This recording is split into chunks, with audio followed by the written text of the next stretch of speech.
Hey y'all, this is Brigitte London and the Highwaywoman radio show, coming to you from Austin, Texas.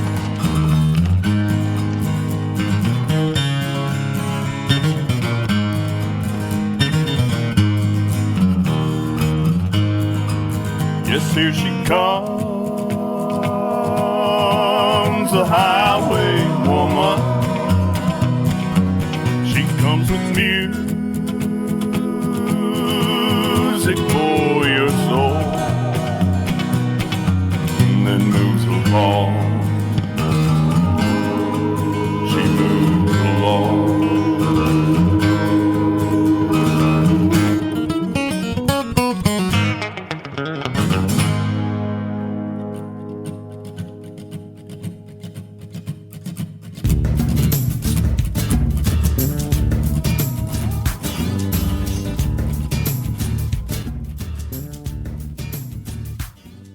This is David Patrick Dunn. Welcome to Outlaw Magazine's special on Billy Joe Shaver. Billy Joe Shaver is one of the greatest songwriters in music history. His website lists over 270 verified cover versions of his songs. All but one song on Waylon Jennings' infamous album Honky Tonk Heroes were Billy Joe Shaver songs, and the album instantly established Shaver as a force to be reckoned with. If the cliché, a songwriter's songwriter, ever applied to anyone, it's Billy Joe Shaver. So many of the iconic artists we all know as great songwriters themselves have chosen to cover and record his songs. Chris Christopherson, Johnny Cash, Willie Nelson, Steve Goodman, yes, even Bob Dylan, just to name a few. The arsenals of the hits of the great singers like Elvis Presley, Emmylou Harris, George Jones, and Keith Whitley all include Billy Joe Shaver. Billy Joe Shaver is one of a kind. He writes with his soul, he sings with his heart, and he gives you all he's got every time. His son, Eddie Shaver, was one of the greatest guitar players not just in Texas music history, but of all time. He and his father wrote and performed together for years until his untimely death at the young age of 38. Throughout his life, Billy Joe Shaver has suffered uncountable and immeasurable tragedies and loss. He's fought the system every step of the way, and yet he rises time and time again with unstoppable hope and fervor for the human spirit. He's a Texas treasure and a true honky-tonk hero. The following interview was conducted by Texas artist Brigitte London, who also has a syndicated program called the Highwaywoman Radio Show. A big Shaver fan, Brigitte starts off every show with a Billy Joe Shaver song, and she has recorded his song, You Ask Me To, on one of her albums. So listen in as Billy Joe talks with Brigitte and hear firsthand from the man himself about his songwriting, his upcoming release, his son Eddie, his dream project, and his legacy. Following the interview, you'll hear from other artists who love the man and his music.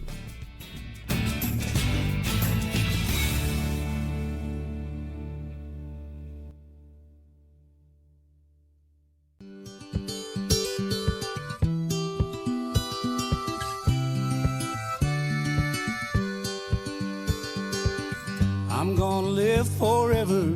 I'm gonna cross that river. I'm gonna catch tomorrow night. You're gonna wanna hold me just like I always told you. You're gonna miss me when I'm gone. Nobody here will ever. Hey y'all, this is Brigitte London. Ladies and gentlemen, the one and only Billy Joe Shaver. Hey Billy Joe. Hi. So excited to have you on the show. Yes, thank you. Thank you. You've been really busy. You've got a new live record coming out. Yeah, Billy Bob. We did a live one there. CD and DVD, it's due out in July. Yes, it is. Very cool, very cool.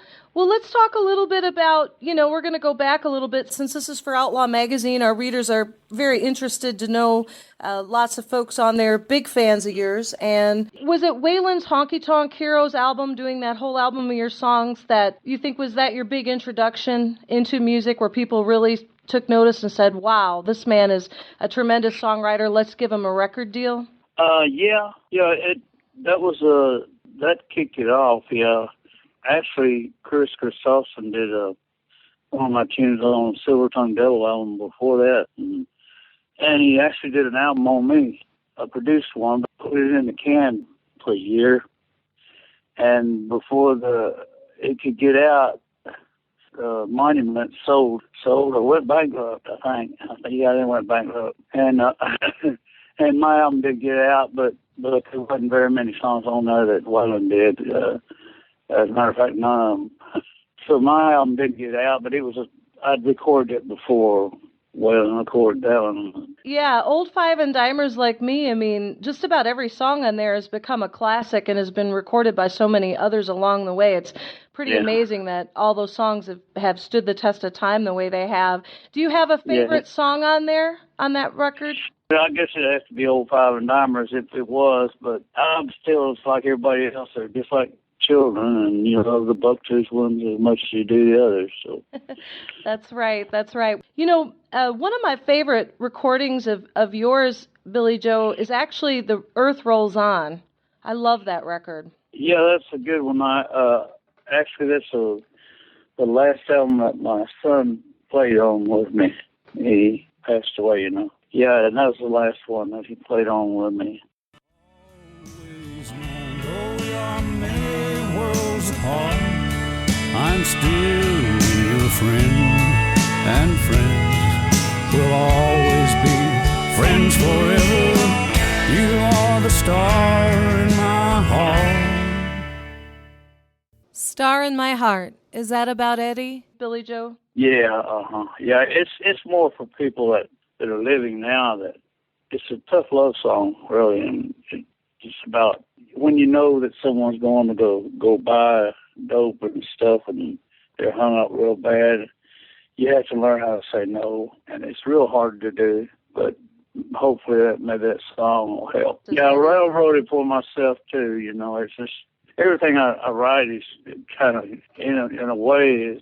It first starts out being most of my stuff is to keep me alive, written to keep me alive, and the rest of it was written trying to get back in the house.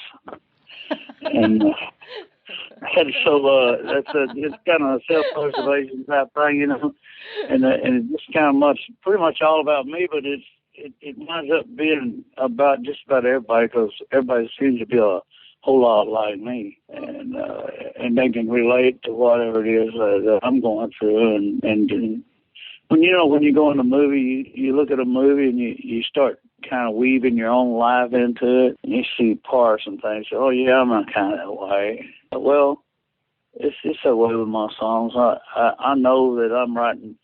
I have to be honest because I'm writing about myself, and but it works out to be the best thing I could do because I don't know jack about anybody else, and I know about myself, and people just seem to relate to it pretty good and can picture themselves in my shoes. I think it's because you're not afraid to cover subjects and go deep and be completely honest when you're writing about yourself. Yeah, I like to do that. I like to tackle different things. Nowadays it just almost has to challenge me. You know, I get a big kick out of things that challenge me, and if I can sit down and write songs all day long, but I like to be moved a bit, you know. If something looks like it's impossible to write, that's what I try to write. Who moves you? Are there any artists that you listen to, that when you're listening to them, then all of a sudden you're like, damn, I got to go write a song now, Oh, yeah, let's see. Who would that be? Oh, my goodness. Yeah. Just about everybody. Goodness gracious. Bob Dylan, of course. He's pretty much, I had a whole bunch of Bob Dylan tapes, Mm-hmm. I would listen to them. And that was when I first started really commercially writing songs. I guess commercially. I won't say commercially. That's when I really got, real serious about writing songs. And I listened to them tapes, and I got so mad at him. I didn't get mad at him. I just got mad to the situation because I figured, what else is there to write about? And so I took his tapes and I threw them in the Brazos River. And I ain't seen him since. No, he's recorded one of my songs. He recorded Old Five and Dimers way back in the 70s. That's right. And he mentioned me in a song or two, and I mentioned him in one song I know, and I never have met him. Yeah, he really inspired the hell out of me. Of course, Jimmy Rogers did too, and all the black artists, Willie Dixon and McKinley Morganville, and, Muddy Waters they call it. All those black people. When I was a kid, I'd go across the railroad track to a place where there was a settlement of cotton pickers. And they was always playing something, and I was just a little 6, 7 years old when I'd go there. My grandma would come get me and just beat the tire out of me, but I got a lot from that. And I recall that they were playing Jimmy Rogers songs over her, and I thought, wow, golly, I thought Jimmy Rogers was black, and they did too. They thought he was black too, but when they found out he was white, they quit playing him.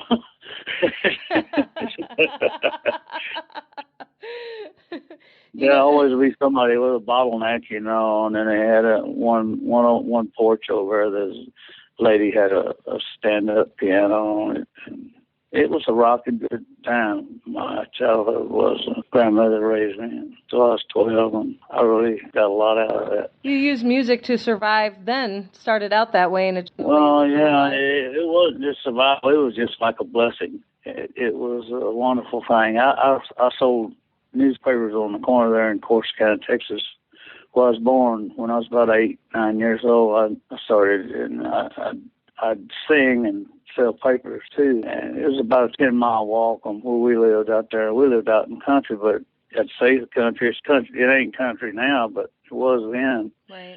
Walk railroad tracks all the way into town and sell them papers. Make a little bit, not much. How did you end up in Nashville, Billy Joe? Actually, I'd always sung, and I'd always written poetry and stuff. And since I was about 8, my wife, I married my first wife. I married her 3 times. She, the last time though I stayed with her, she had cancer. And I stayed 3 years with her. But we moved down to Houston to work. I told her, I said, I'd already cut my fingers off in the sawmill and stuff, and I said, I need to. I was trying to sell cars. I couldn't do nothing but wreck demos.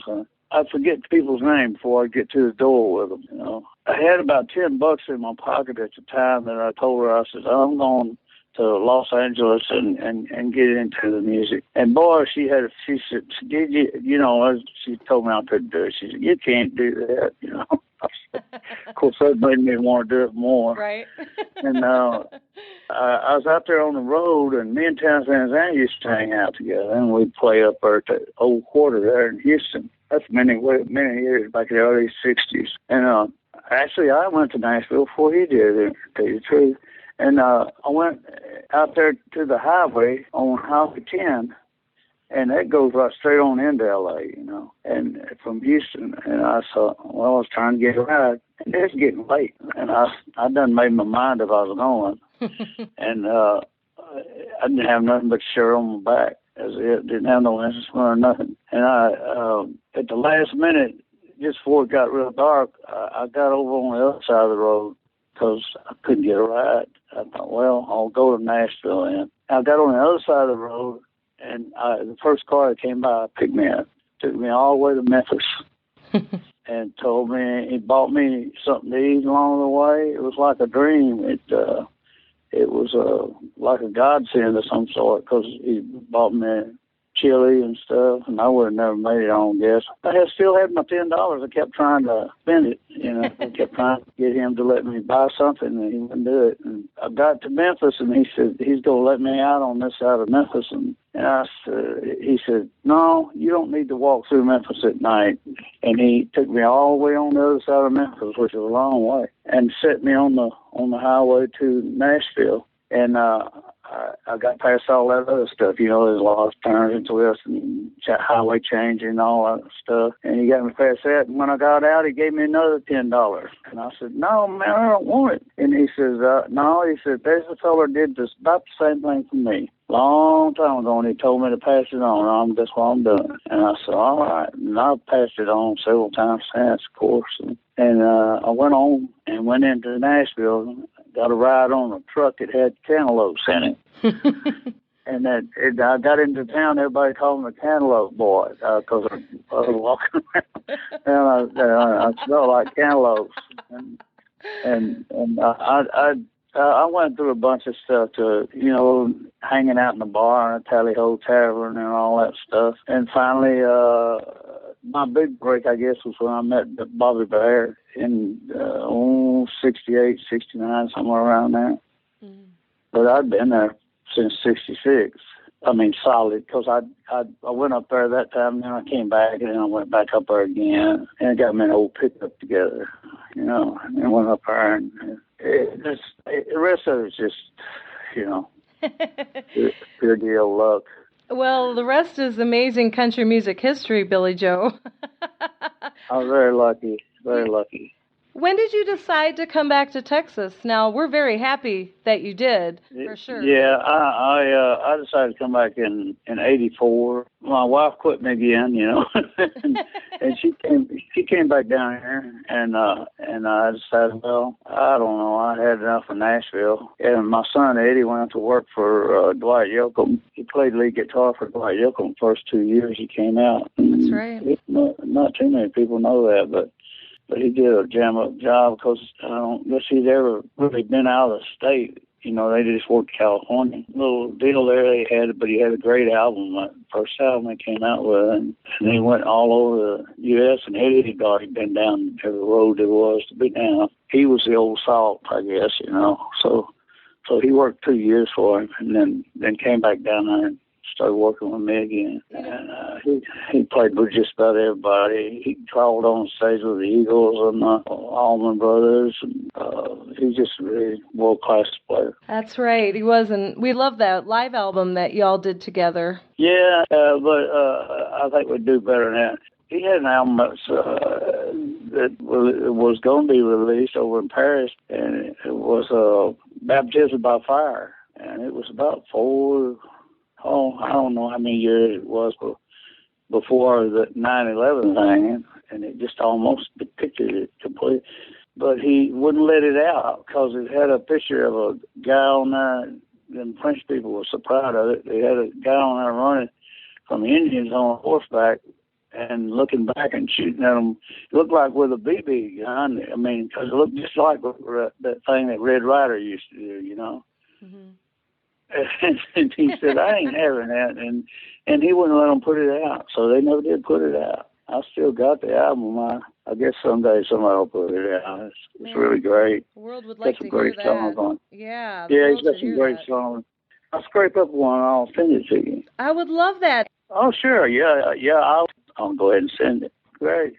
There's so many songs of yours that, we could talk forever, and I don't want to keep you forever, but of yours that I love so much. But, even the records that you're just coming out with, recently, are you still writing now even? Yes, I am. As a matter of fact, we got the song that's going to be my single, and it's coming out in about 2 weeks. It's The Get-Go, and it's the first song I've ever done that, it really is political, and it's not bad political. It's kind of funny political, but it's been that way since the get-go. It's always been that way. I can tell you one of the verses in it is, money breeds war as long as there's a man alive. Rich kids go to college and the poor kids fight. High rollers crap out every time, rolling soldiers' bones like loaded dice.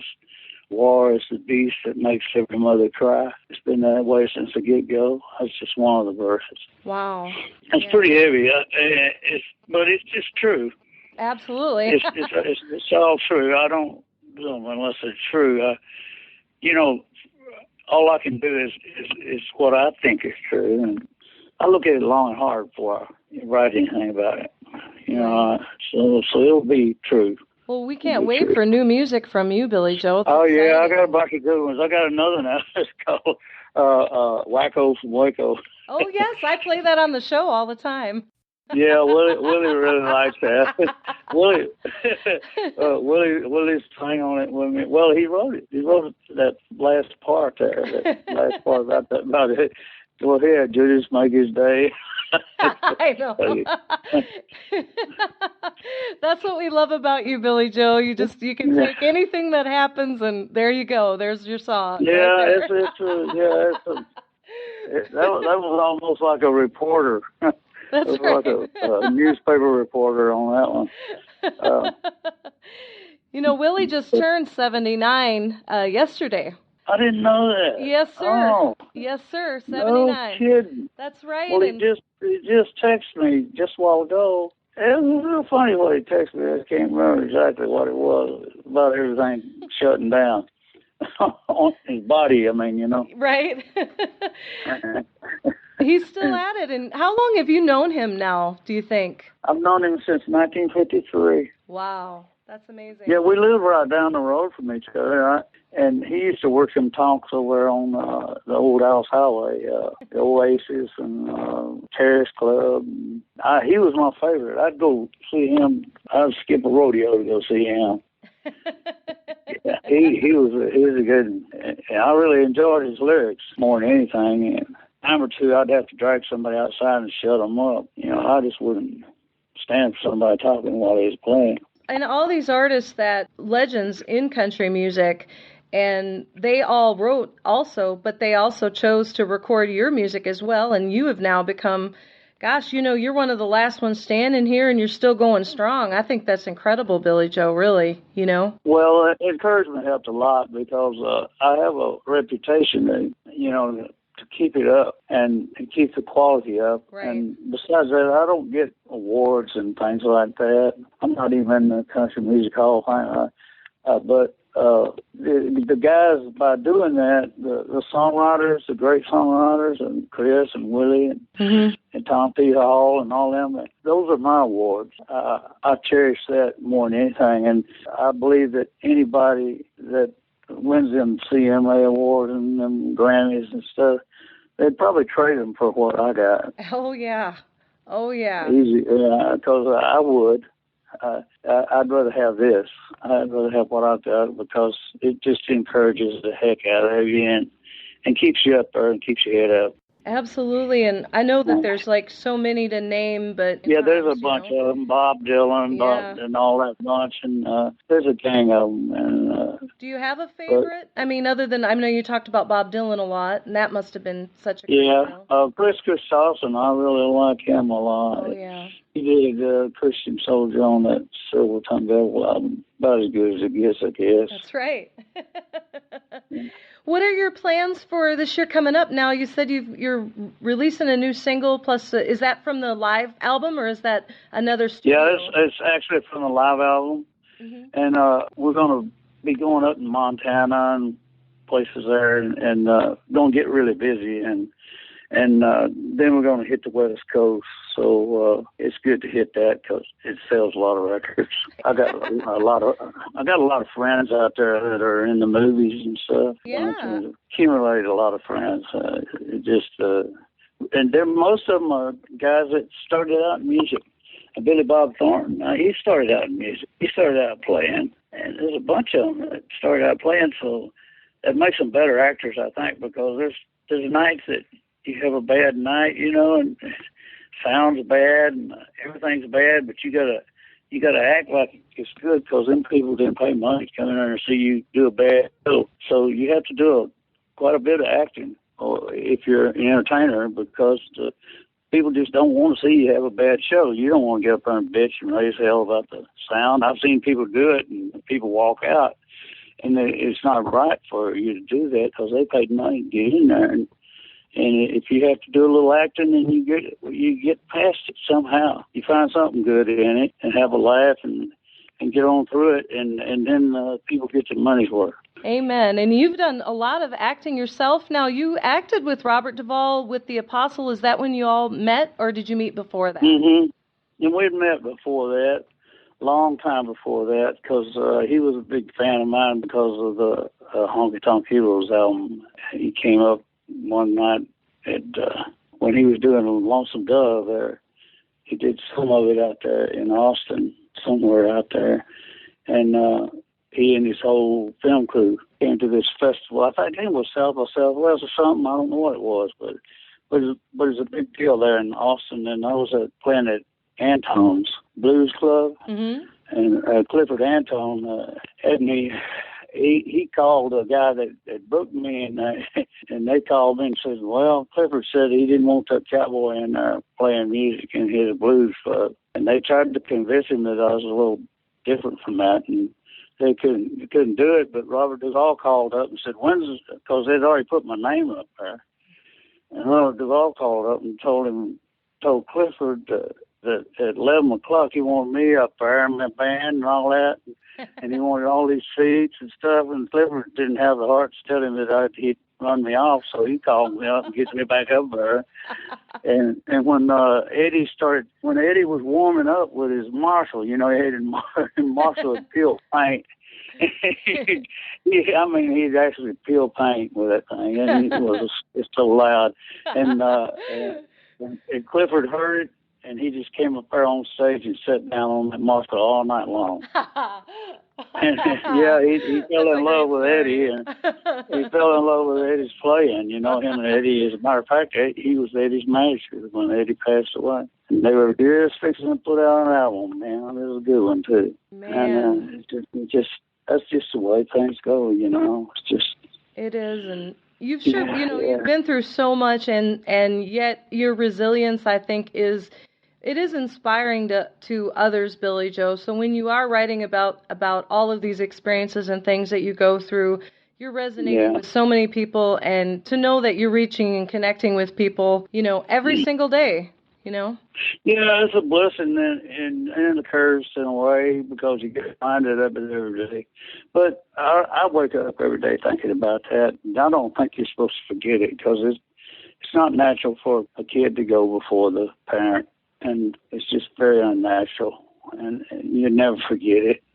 And I run into people that's happened to because of these drugs and stuff, and I talk a lot about drugs and things, and try to help a little bit, and you relate with those people there, and you think you had a real tough time, and I'll guarantee you run into some people that's had worse time than you have. So it's just something that's going to go on forever.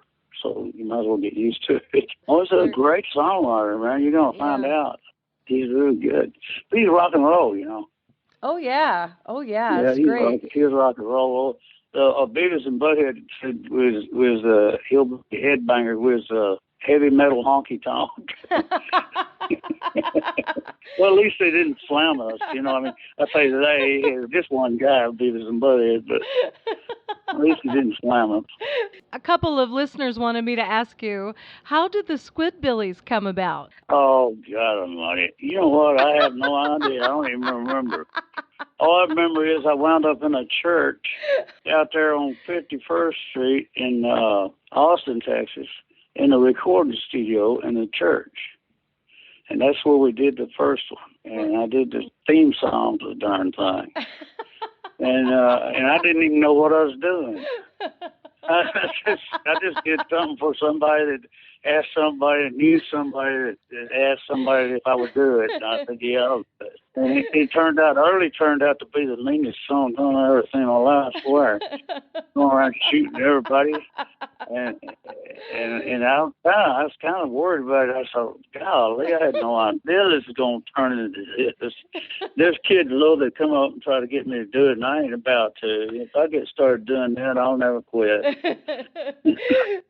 People love that, and they just think that's just so. I know, it's one funny. of those, great, bizarre, cool things that has happened. It's funny. That guy that writes that stuff, he's a genius, man. He's really good.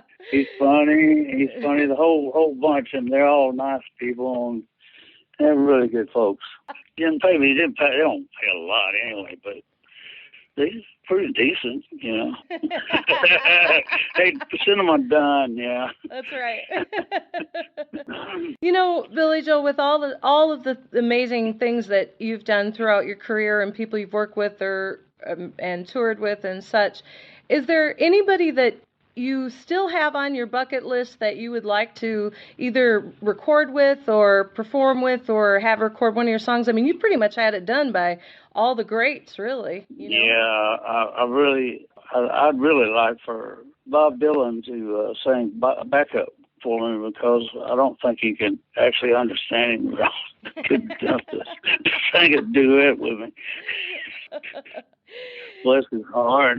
No, I know all his lyrics, so it ain't much sense. And I'm just joking with you. He's great. I think the world of him. I think he's probably the greatest writer that ever lived.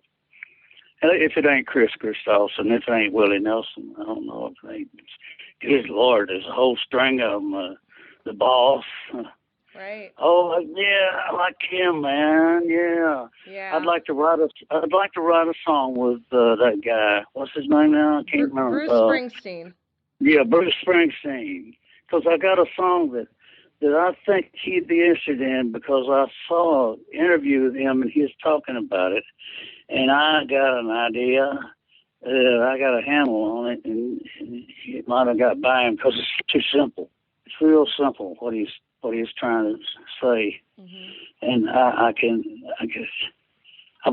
like to write a song with him. I don't really like to write songs with people. I usually wind up writing them all myself and giving them half. It's the way it works, you know. There's a lot of people who want to write with you and stuff, but I don't know. I'm real particular. Well, you should be. I do think that would be really cool for you to unite with Bruce Springsteen, though.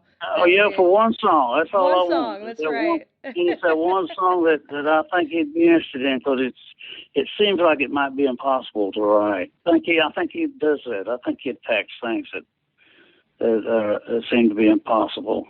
He seems to be like one of those kind of guys that likes a challenge. Yeah, I really think the world of him. I think he's great. Oh my God, I forgot all about him. There's so many of them, you can't remember them all. Really, there's just a string of them. They're all great, and there's some new ones coming up, and they're all great. It's amazing. It's almost down to the point where whoever's singing the song at the time is the greatest one. This is Brigitte London with my wonderful guest, Billy Joe Shaver. We've been having a good time, haven't we? Yeah, I appreciate it. I appreciate everything. I appreciate you talking to me. Thank you. Yeah, so I've got much, a song Billy that I revived on the live album that might interest you. It's off that first album that I did, but I finished it. It had a second half to it that I didn't put in there, and it's called "Woman Is the Wonder of the World." Oh yeah, I love that. You more to it? Oh yeah, It's got a new verse on the back, and it says, "Lord, in love, let there be conjugal felicity. Let the mother of another one be born, so the whole world can see throughout eternity, woman is the mother of us all." Amen. Oh man, that's awesome. Wow. Yeah, it is good. Well, it's true. It's beautiful. You got me all choked woman. up, damn it.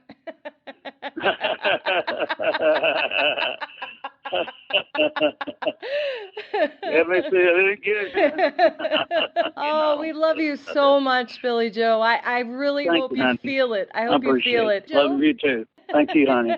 Adios. Well, I'm just an old chunk of coal now, Lord, and I'm gonna be a diamond someday. Oh, I'm gonna be the cotton picking razor there. I'm gonna be a diamond someday.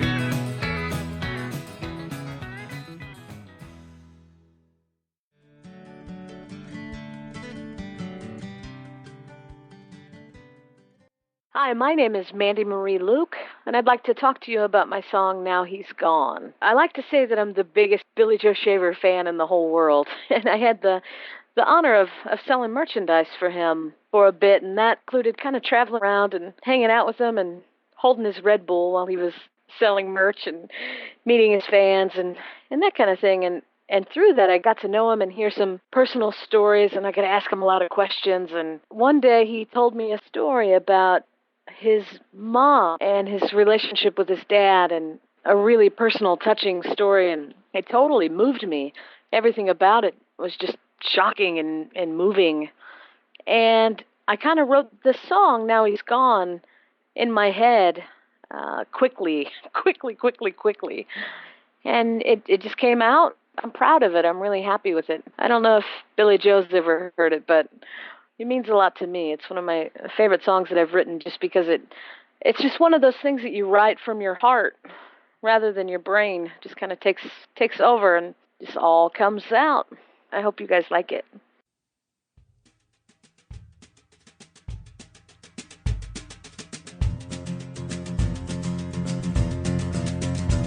Well, nobody cried on the day that he died.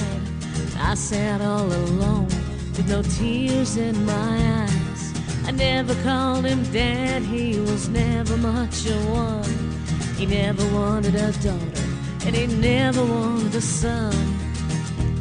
Well, his memory of me, it was dusty. He squinted at me like I was a photograph.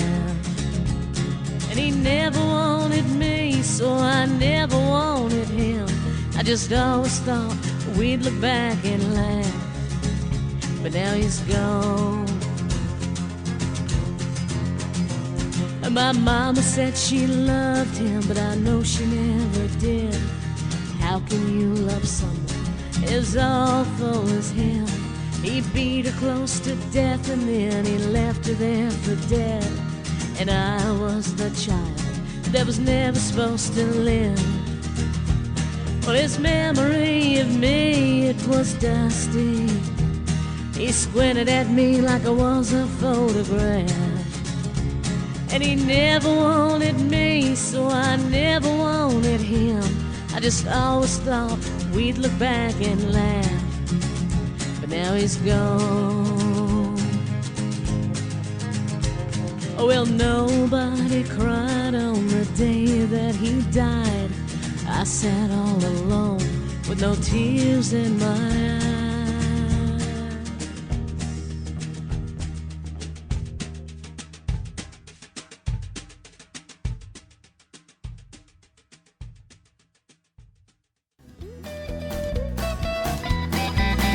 She's a lean, mean mother trucker.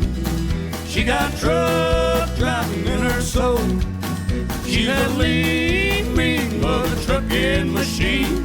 Roll, mother trucker, roll. Move aside. Roll, mother trucker, roll.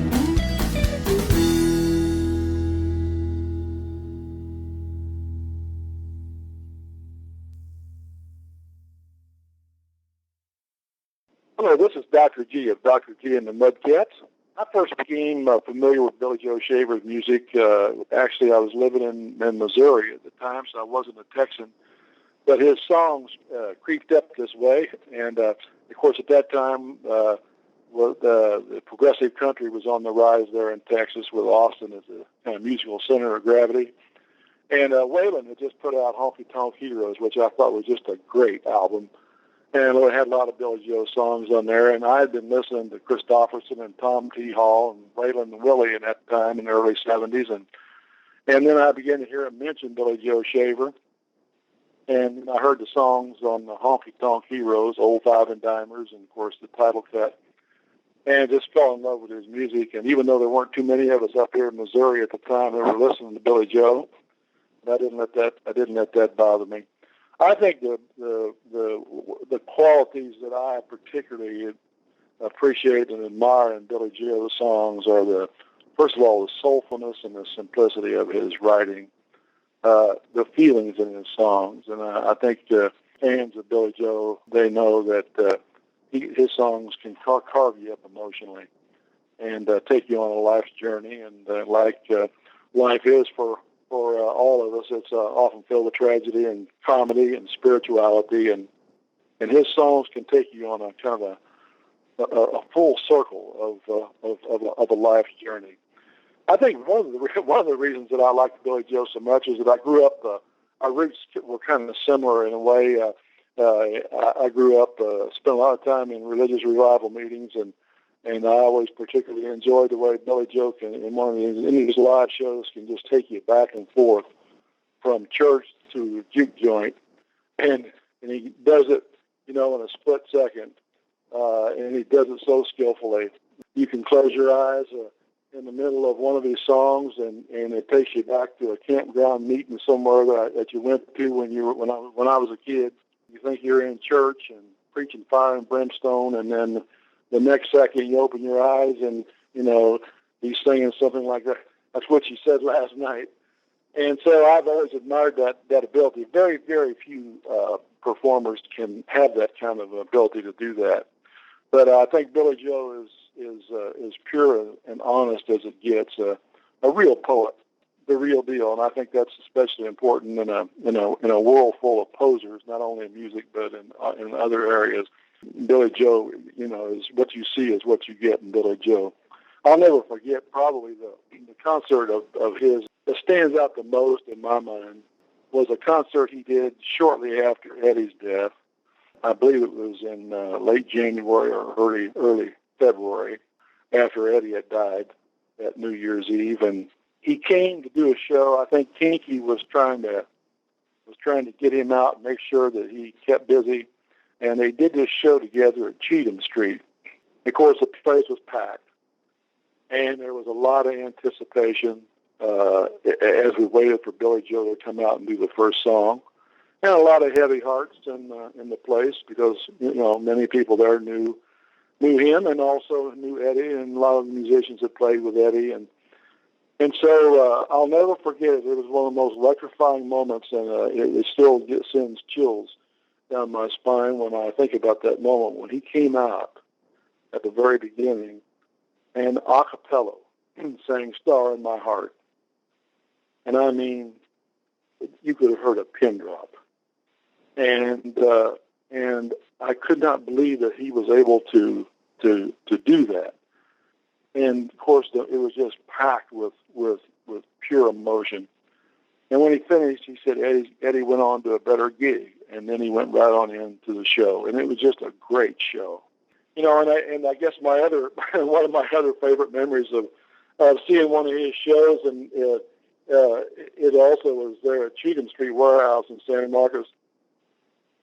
I looked up after a show one night, and he had back to the merchandise table. He'd gone back to the merch table, and there was my wife Vicki and her mom, and they were back there buying thongs that he was selling back there, and getting their pictures taken with him, and he autographed their thongs, and so we got a good kick out of that, and that's one of those special moments for them as well as for me seeing that. But I think probably, I'm just, as I told this story, I also remember one other time at Cheatham Street. And one of my favorite songs of his of all time was Ragged Old Truck.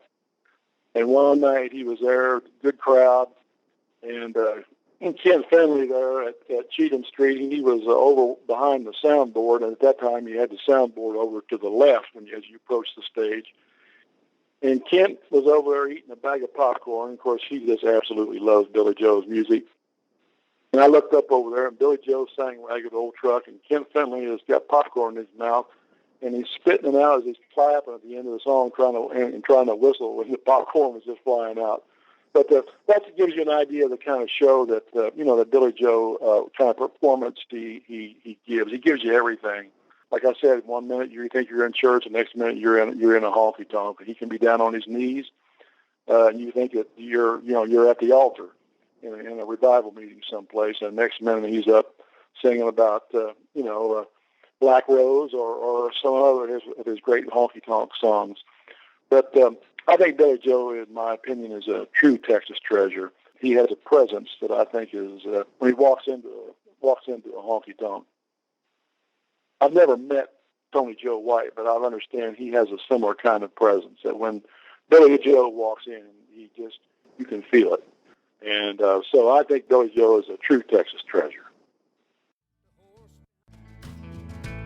I got one foot in the grave, the other on an adder peel, but I'm the real deal. I can make you young girls squeal, 'cause I'm the real deal. You bet your sweet tooth, I'm the real